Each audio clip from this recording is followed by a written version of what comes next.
마태복음 13장 44절에서 50절입니다.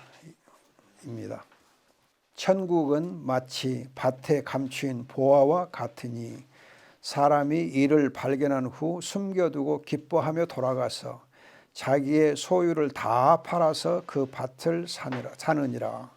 또 천국은 마치 좋은 진주를 구하는 장사와 같으니 극히 값진 진주 하나를 발견하며 가서 자기의 소유를 다 팔아 그 진주를 사느니라. 또 천국은 마치 바다에 치고 각종 물고기를 모으는 그물과 같으니 그물에 가득함에 끌고 가서 물가로 끌어내고 앉아서 좋은 것은 그릇에 담고 못된 것은 내버리느니라. 세상 끝에도 이러하리라. 천사들이 와서 의인 중에서 악인을 갈라내어 풀무불에 던져 넣으리니 거기서 울며 이를 갈리라. 아멘. 오늘 설교 제목은 다 팔아보셨나요? 다 팔아보셨나요? 그 신혼 부부가 언약의 징표로 주는 거가 대개 보석 진주이더라고요. 보석 반지, 진주 목걸이 주는데 아마 그 진주 가락지나 진주 목걸이를 주면은 언약의 징표가 되기도 하지만은 신부가 굉장히 더 아름다워지더라고요. 품위가 더 생기고 신부의 아름다움을 더 한껏 발휘하게 하는 것이 진주나 보석인 것 같습니다. 천국의 징표를 오늘 본문 말씀 보면 보화와 진주에 비유를 했어요. 보화와 진주에. 그러면 왜 천국이 세상에서 가장 귀한 그런 진주나 보화로 비유가 되는가? 이 앞서 보면은 겨자씨 한 알의 비유가 있고 또 누룩 한 스푼, 한 수저 비유가 있는데 여러분 생각에 겨자씨 한 알이 또 누룩 한 수저가 천국 비유에서 보면 엄청나게 중요하게 다뤄져 있는데 그것이 정말 귀한 가치가 있는가? 겨자씨 한 알이 귀한 가치가 있고 누룩 한 수저가 귀한 가치가 있는가? 무슨 가치가 있는가? 우리 생각으로 해서 보면 정말 하찮은 거예요. 정말 하찮은 거예요. 도저히 귀하다고 할 수 있는 거 아니에요.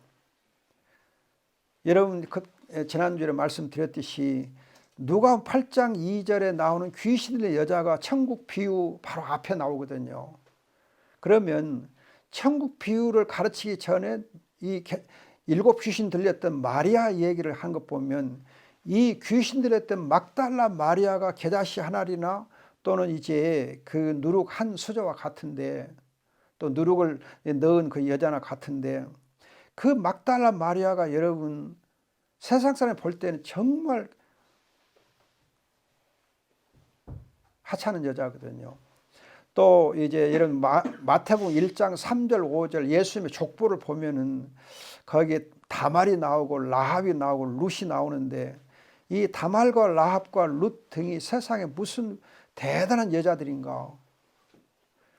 여러분 다말 그러면은 시아버지하고 이상한 관계를 맺었던 또 시아버지를 유혹하기 위해서 자기를 창녀로 이렇게 위장했던 여자였고 라합도 기생이었고 룻은 어떻게 보면은 참 이렇게 세상에서 가장 천하게 본 여자였는데 이런 이제 다말이나 라합이나 룻이나 그리고 막달라 마리아 이런 사람들이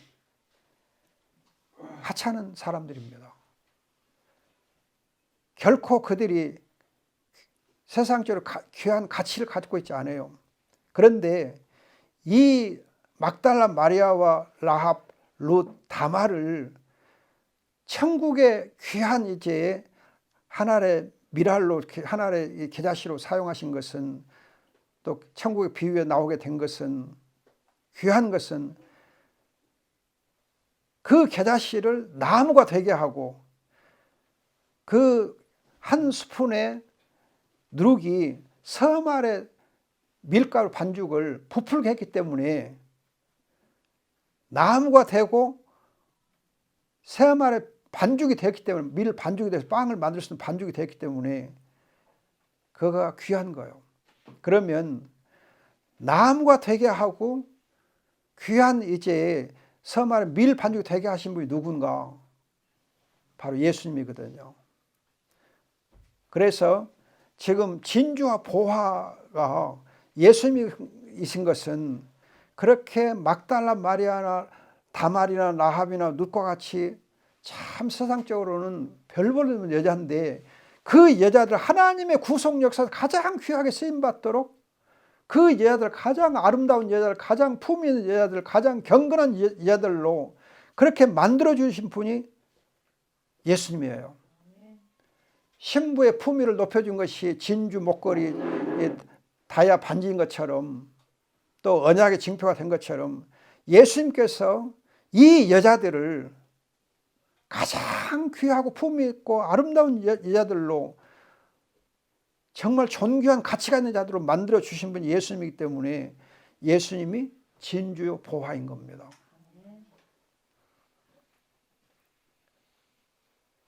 예수님께서는 세상에서 가장 하찮아 보이는 여자를 위해서 자기의 몸을 십자가의 희생제물로 내어주셨어요. 가장 무가치한 존재를 천국의 최고의 존재로 만들어주신 예수님이 진주 보화예요. 그럼 우리가 여기서 이제 다시 한번 생각해 보면, 나를 하나님께서 세상에서 가장, 하나님 나라의 가장 최고의 존재로 만들어주신 분이 바로 예수님이고, 그 예수님이 내 인생을 정말 복되게 해주셨거든요. 그래서 우리가 찬송 94장에 보면 주 예수보다 더 귀한 건 없다. 왜 예수님보다 귀한 것은 없는가? 나를 세상에서, 아니 하나님 나라에서 가장 귀한 존재로 만들어 주신 분이 예수 그리스도이기 때문에, 내 인생을 가장 값진 존재로 만들어 주신 분이 예수님이기 때문에 예수님이 진주 보화인 거예요. 여러분들이 이 귀한 사실을 항상 감사해야 돼요. 정말 나를 이 세상에서 가장 존귀한 존재로 만들어주신 예수님, 내 인생을 가장 가치 있게 만들어주신 예수님, 내 인생을 가장 아름답게 만들어주시고 품위 있게 만들어주시고 정말 영광스러운 존재로 만들어주신 이 예수님 때문에 우리가 복이 있는 거예요. 이 예수를 감사해야 돼요. 제가 가끔 간증할 때 하는 얘기인데, 저는 정말 초등학교, 중학교, 고등학교 2학년까지 뭐 3학년 졸업할 때까지도 마찬가지고, 내가 늘 하는 얘기가, 나는 무특기가 특기고 무취미가 취미다 그랬어요. 나는 아무리 생각해도 특기가 없는 거예요. 잘하는 것이 없는 거예요. 그냥 중학교, 고등학교 때 미술하고 음악의 경우는 미양 그랬어요. 그래서 선생님이 그냥 미안하면 미 주고 안 미안하면 양 주고 그랬어요. 미양 양미 미양. 그러다 보니까는 나는 뭐가 특기가 있지? 무슨 취미가 있지? 아무것도 없는 거예요. 내게 무슨 재능이 있지? 아무것도 없는 거예요.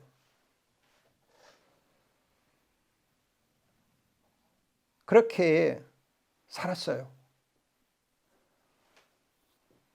그리고는 그냥 학교하고 집만 왔다 갔다 했어요. 다른 걸 생각할 줄 몰랐어요. 내가 뭔가 취미를 살려서 할 생각을 한 일이 없어요. 그래서 고등학교 졸업하고 나서 너 어디다 갈래? 그러니까 글쎄요, 어디다 가야 돼요? 너 뭘 전공할래? 글쎄요. 전공도 없고 갈 대학도 생각 안 하고 그저 그냥 학교에서 공부만 했어요. 그렇게 정말 한심한 놈이었어요. 내 인생에 대해서 전혀 방향을 잡지 못했어요. 그러다가 제가 예수를 만나고 예수님이 나를 만나주신 다음에, 하나님 내게 이런 은사를 주시고 하나님 나를 이렇게 인도하시구나. 그렇게 나 깨달은 거예요. 그때 예수를 만나고 내 인생의 의미를 알고 내가 뭘 위해서 살아야 되겠다. 비전이 생기고 나니까 공부가 재밌는 거예요. 공부를 해도 공부가 더 재밌는 거예요. 그래서 제가 총신 신대원 다닐 때는 맨날 오레이만 맞았어요. 그러니까 입학 때부터 졸업 때까지 장학금 내가 혼자 다 받았어요. 미국 가서 유학할 때에도 항상 오레이 맞고 장학금도 받고 졸업생에 주는 장학금도 받고 그렇게 신나게 공부했어요. 왜? 예수를 만나고 내 인생의 가치가 보이니까, 내 인생의 비전이 보이니까 공부를 훨씬 신나게 한 거예요. 재밌게 한 거예요. 예수를 만나면 내 인생의 변화가 돼요. 내 인생의 가치가 있고 아름답게 돼요. 그래서 예수님이 내 인생을 가장 품있게 만드는 진주 보화인 거예요. 그래서 우리가 예수님 만나야 돼요. 예수님 나를 만나 주셔야 돼요. 그럼 여러분께서 예수님을 만나기 위해서, 예수님을 얻기 위해서 나는 무엇을 팔아보았는가? 뭘 나는 팔아봤는가? 하나 비유를 좀 들어드릴게요. 우리 집사람이 할머니가 되어가지고 손녀들 생일에 이제 가면은 이것저것 선물을 막 사주거든요.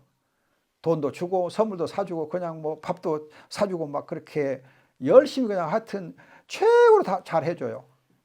그러면 할머니 생일에 손녀들이 주는 선물은 뭔가? 손녀들 해주는 건 뭔가? 겨우 1,000원짜리 하나 할머니 주면서 할머니 이거 선물이에요. 그리고 1,000원짜리 주고 또 뭐 지기들이 뭐라 만들었다고 해갖고 뭐 이상하게 만들어 놓고는 그거 할머니 사랑해요 하고 선물을 줘요.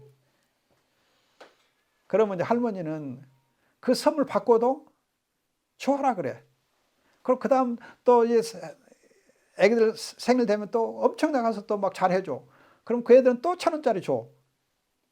여러분 그런 것처럼 예수님께서 우리를 위해서 정말 자기 생명을 내어주시고 십자가에 자기 피를 다 쏟아주시고 다 해주셨는데 내가 예수님께 드리는 것은 뭔가?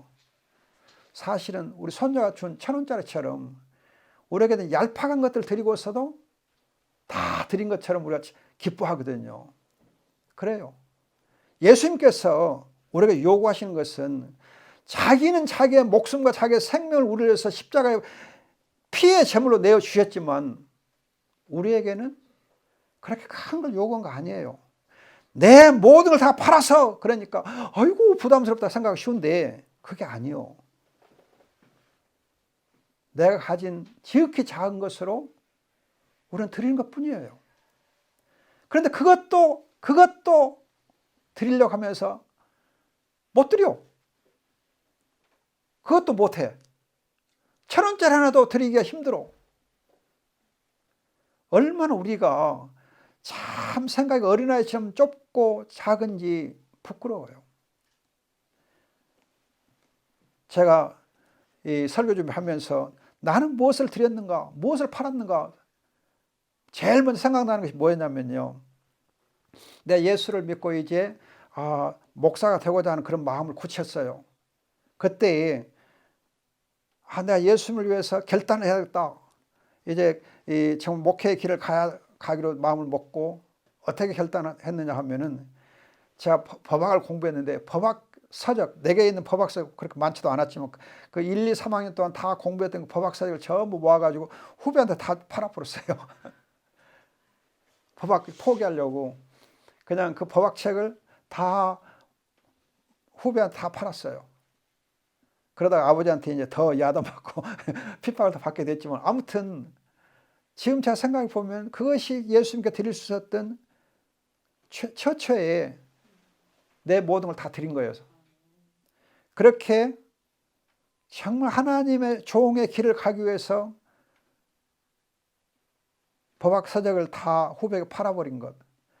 지금도 그것이 참 하나님 은혜였다 생각되는데 예수님의 십자가상에서 피 흘려 자기 목숨을 내어주신 것에 비하면은 법학 서적 그 몇 권 판 것이 대단하겠어요.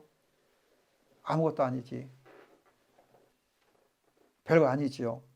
그러나 예수님께 보실 때는 그것을 대단하게 여겨주신 거예요. 나는 그 포박사들을 팔기 위해서 후배한테 팔기 위해서 사실 엄청난 용기를 낸 거예요. 엄청 용기를 낸 거예요. 믿음의 결단을 한 거예요. 여러분들이 정말 예수님에게 내가 드릴 수 있는 것 생각해 보면 작은 거예요. 작은 거. 그 작은 것을 마음을 바치고 결단해서 드리면 주님께서 기뻐 크게 받으신다는 거예요.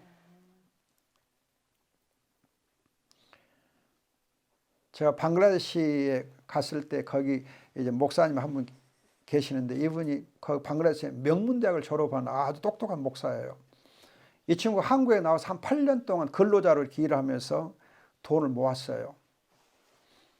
그 모은 돈 가지고 자기 아버지를 위해서 땅도 좀 사주고 하긴 했지만은 나머지 돈들 가지고는 교회를 세웠어요. 방글라데시 가서. 그리고 그러니까 이제 그 자기 친척들이 이 목사를 죽이려고 한 거예요. 그래서 살해될 위험을 많이 겪었어요. 그 위협을 많이 받았어요. 그러나 예수님이 좋아서 자기 생명 위협에도 불구하고 끝까지 지금도 이렇게 잘 방글라데시에서 사역을 잘하고 있어요. 그 목사가 보니까는 정말 이렇게 자기의 삶을 주님 앞에 드리면서 사는 모습이 참 아름다웠어요.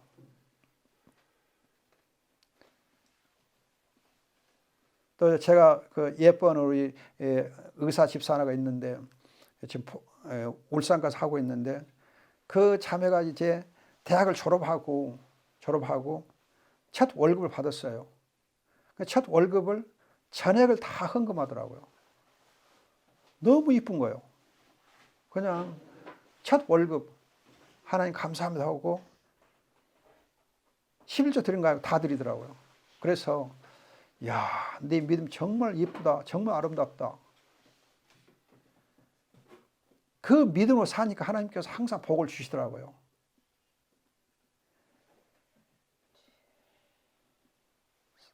작은 것 같지만은 첫 월급을 하나님께 다 마음으로 드리니까 그것이 얼마나 아름다워요.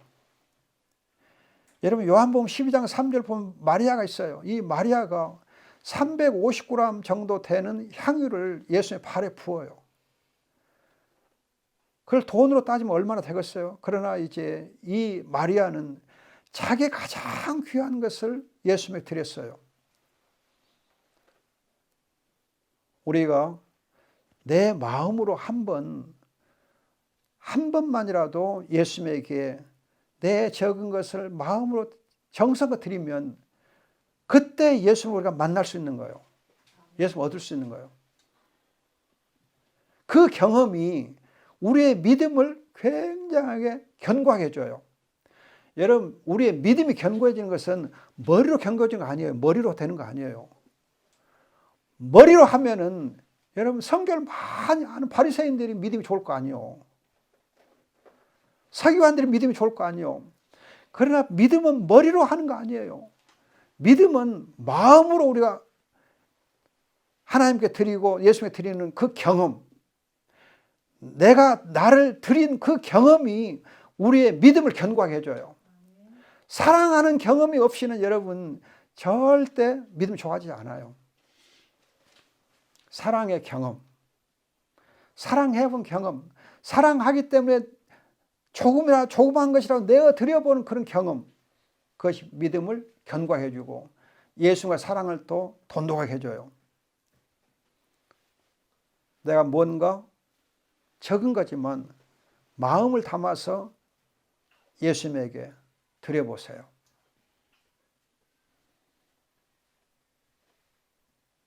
그럼 하나님이 기뻐하세요. 내 인생을 괜히 복되게 해주세요.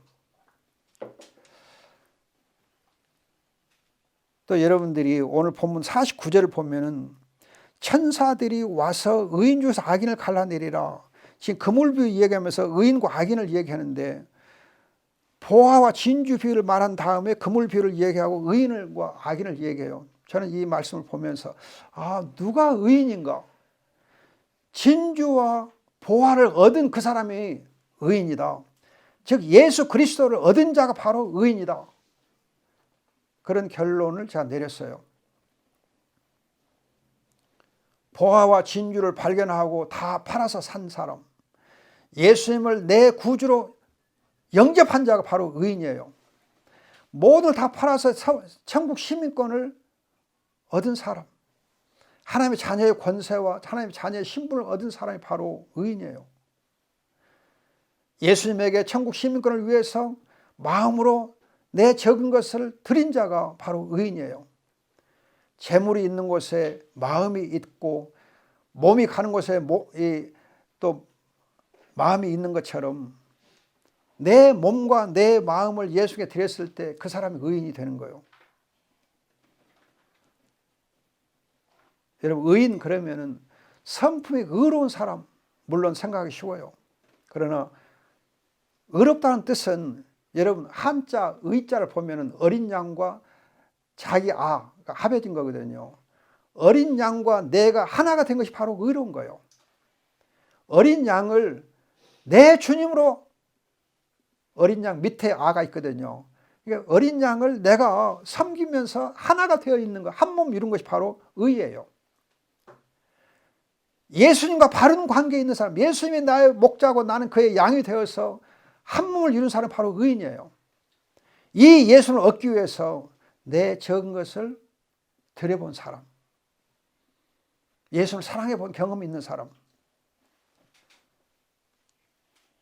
내 몸과 내 마음을 예수에 드려본 사람이 바로 의인이에요. 내가 예수를 위해서 뭘 드려본 일이 있는가? 우리 에덴 동산교회 이 적은 공간, 처음에는 차나 마시고 히히닥거리고 까불고 그러려고 이걸 지었거든요. 그런 것 같아. 내가 보니까 뭐 개인용 카페로 한 거 보니까 하여튼 별로 큰 의미 없이 그냥 지었어요. 그런데 하나님의 은혜 가운데서 이 적은 공간을 큰 하나님의 사역을 위해서 기쁨을 드렸을 때에, 그래서 예수님과 내가 하나 되는 그 복을 누렸을 때 이 공간이 어마어마 귀한 것이 되고 내 믿음이 하나님 앞에 귀하게 세워지게 된 거예요. 여러분, 적은 것을 적은 것 같지만 내 마음과 내 정성을 해서 드리는 결단이 있는 곳에 예수님과 내가 하나가 되고 내가 의인이 되는 거예요.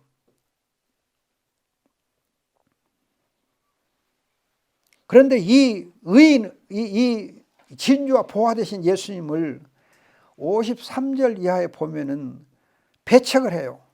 57절 예수를 배척한지라 배척을 해요. 그래서 예수님께서 58절 보면은 능력 행하지 못하셨다 그래요. 능력 행하지 않아요.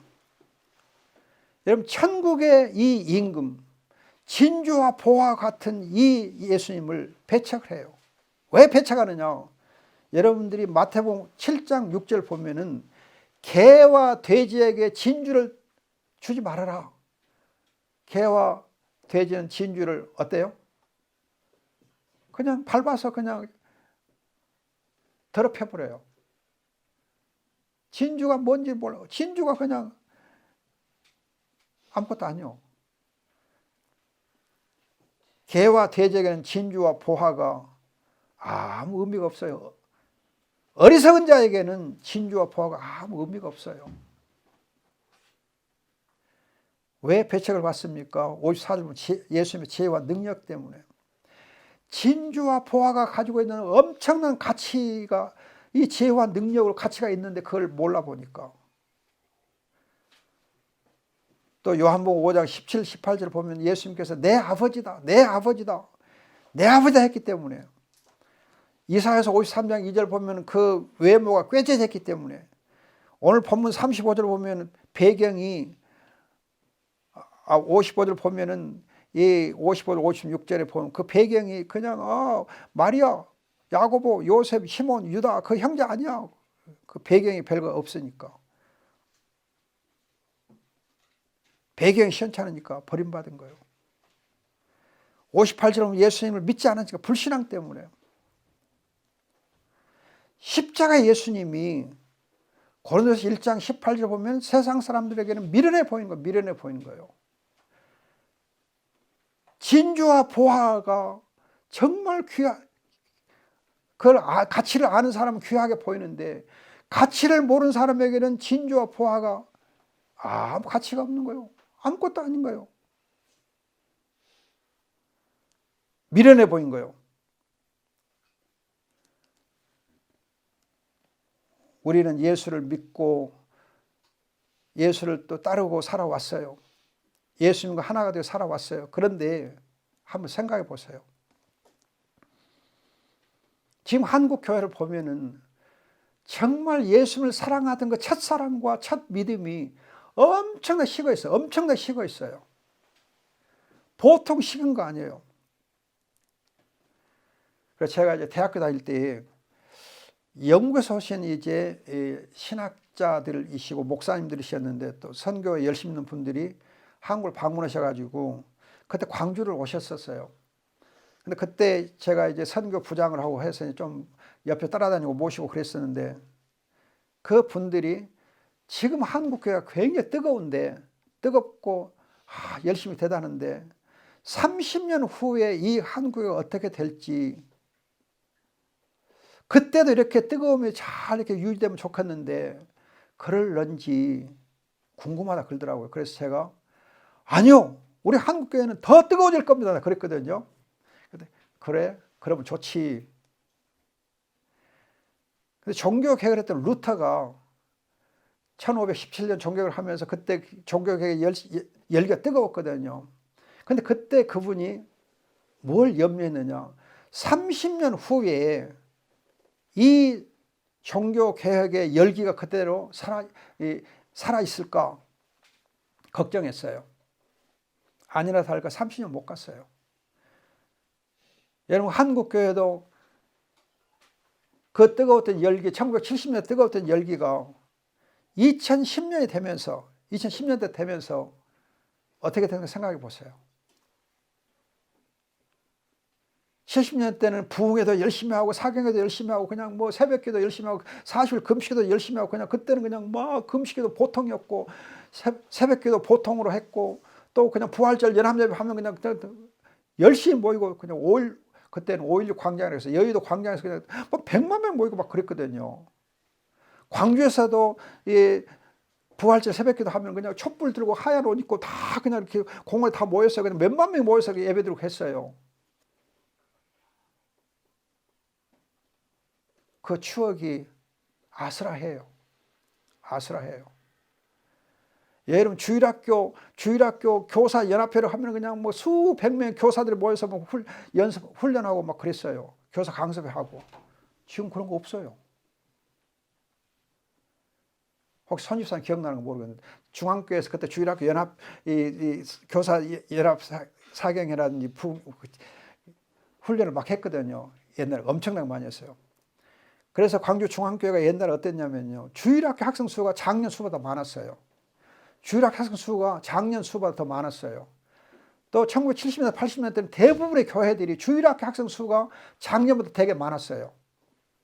그렇게 뜨거웠어요. 지금 아련한 추억으로 남아있어요. 흔적도 없어요.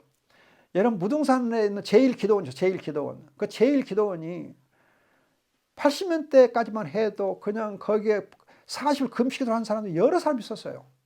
또 일주일 열흘 그냥 금식기도 하러 온 사람 많았어요. 산기도 하러 온 사람들, 밤기도 하러 온 사람들 줄 서서 막 있었어요. 그렇게 뜨거웠어요.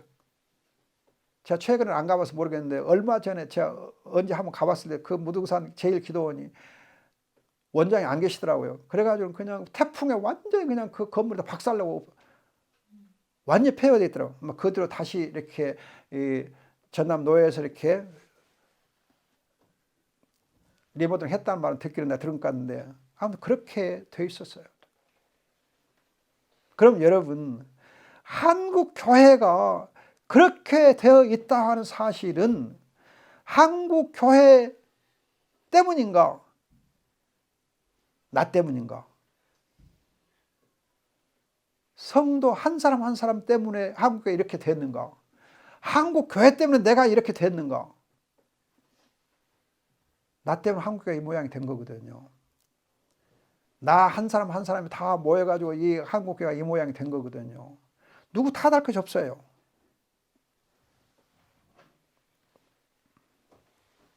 지난 수요일에 우리 오후에 기도회를 해서 저도 한번 이제 참석이 좋겠다 해서 왔었는데, 우리가 9명이 모여가지고 그때 해서 참 감사했는데, 이렇게 9명이 모여서 기도하는 그 기도회 1시간 기도한 것도 엄청나게 귀하게 보이더라고요. 너무 귀하고 너무 아름다운 거예요. 근데 옛날에 이것은 아무것도 아니요. 이건 장난하는 거예요. 지금은 이것도 그냥 엄청 귀한 거예요. 또 이제 한두 분들이 이렇게 기도하면서 보니까 방언 기도 하고 그러던데, 저도 옛날 방언 기도 열심히 했어요. 근데 지금은 안 해요. 나부터 문제가 생긴 거예요. 옛날 방언 기도는 보통 다 했어요. 그냥 기도하면 그냥 방언 기도 다 터져갖고 온 교회가 그냥 하나님께 열심을 냈거든요. 지금은 없어요. 방언 기도 들으면 추억이 아련해요. 우리가 지금 예수님을 더욱 사랑하고 있는가? 내가 지금 예수님을 얼마나 사랑하고 있는가? 내 사랑이 얼마나 식어져 있는가? 내 사랑이 얼마나 식어져 있는가?